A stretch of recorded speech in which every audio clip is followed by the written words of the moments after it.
დილასაც 9 საათი იქნებოდა, რომ უკვე ვატყობდი. სოფელი ზემომლეთა მდინარე არაგუმა დატბორა. არაგვის დაგუბება მეწყერმა გამოიწვია. სტიქიამ 50-მდე ადამიანი ღია ცის ქვეშ დატოვა. სახლების პირველი სართულები მთლიანად დატბორილია.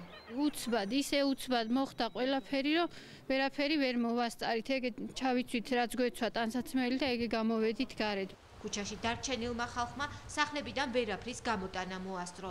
ადიდებულმა მდინარემ დახოცა შინაური ფრინველი და ცხოველი.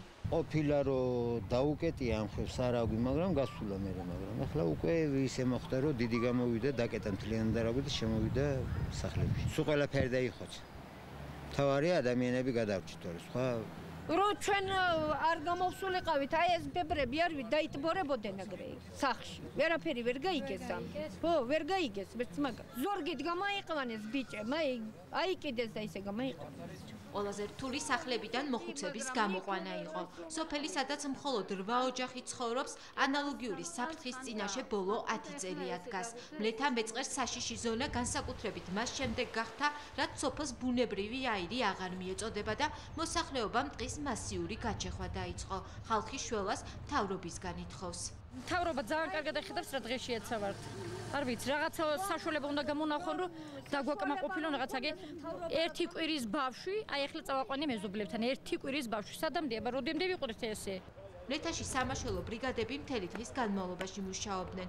უამინდობის მიუხედავად, წყლის დონის დასაკლებად მაშველები კალაპოტს აფართოებენ. პარალელურად მიმდინარეობს მოსახლეობის ევაკუაციაც. პირველ ეტაპზე რაც შეგვიძლია რომ გავაკეთოთ, ეს არის ღვარცოფის რომელიც თიდან მოდის კალაპოტის შეცვლას, რომ აღარ აიწვიოს წყლის დონემ, რომელიც ხელოვნურად შეიქმნა მდინარე არაგვი გადაკეტა.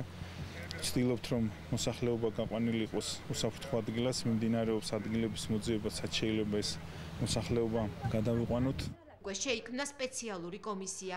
კომისიის გადაწყვეტილებით შესაძლოა უახლოეს მომავალში მლეთელები სხვა სოფელში ჩაასახლონ.